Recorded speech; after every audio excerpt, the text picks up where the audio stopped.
Hello बच्चों, आज हम पढ़ने वाले हैं factors affecting the rate of reaction. कौन कौन से फैक्टर हैं जो हमारे रेट ऑफ द रिएक्शन पे इफेक्ट डालते हैं, क्या इफेक्ट डालते हैं। चलिए, फर्स्ट है हमारा कंसंट्रेशन ऑफ द रिएक्टेंट। अगर मैं रिएक्टेंट के कंसंट्रेशन को बढ़ा दूं तो हमारे रेट ऑफ द रिएक्शन पे क्या इफेक्ट पड़ेगा। चलिए देखिए, concentration of the reactant is directly proportional to the rate of the reaction. यानी हमारे रिएक्टेंट का कंसंट्रेशन जितना ज़्यादा होगा हमारे रेट ऑफ द रिएक्शन भी क्या करेगी, उतना ज़्यादा इंक्रीज करेगी। कैसे समझे हम इसको। चलिए एक एग्जांपल लेते हैं। मान लीजिए किसी कमरे में केवल दो लोग हैं तो उनमें जो आपकी लड़ाई होने की पॉसिबिलिटी है, जो कोलिजन होने की पॉसिबिलिटी है, केवल उन्हीं के दोनों के बीच में है।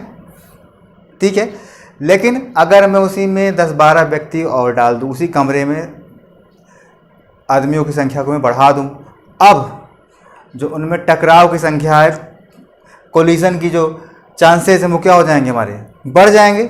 अब ज़्यादा लड़ाई होने की चांसेस हैं।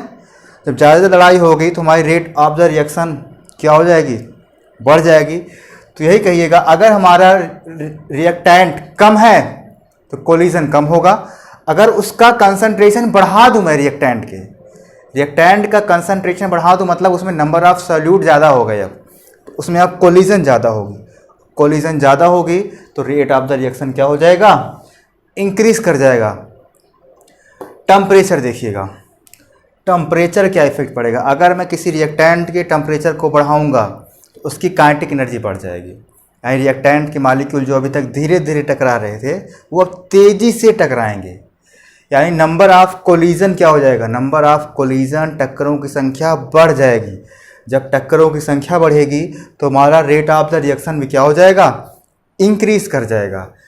और कहा गया है for every 10 degree rise in temperature, अगर मैं किसी रिएक्टेंट का टेम्परेचर 10 डिग्री सेल्सियस इंक्रीज करता हूँ तो रेट ऑफ द रिएक्शन कितना बढ़ेगा, जस्ट डबल हो जाएगा, दुगना हो जाता है, लगभग दुगना हो जाएगा। ठीक है, सॉरी, लगभग दुगना होगा।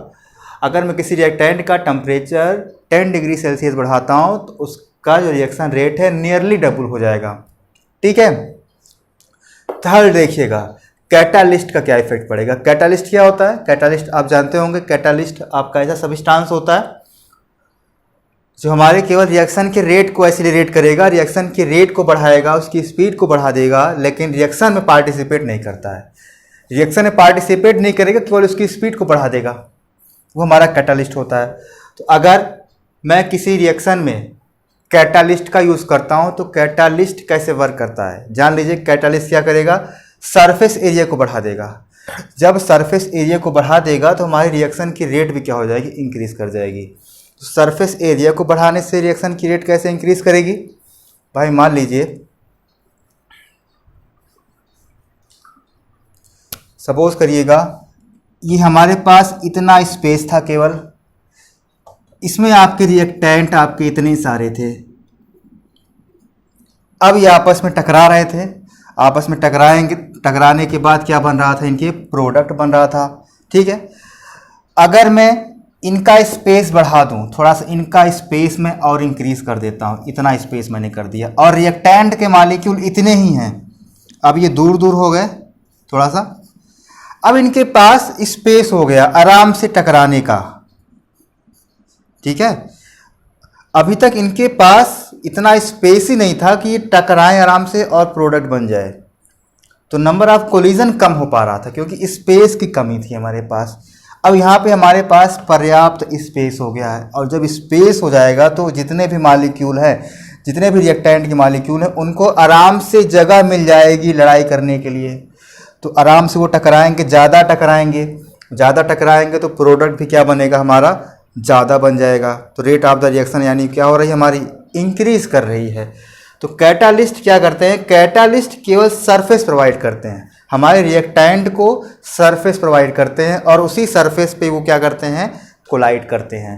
तो रेट ऑफ द रिएक्शन क्या हो जाती है, हमारी इंक्रीज कर जाती है।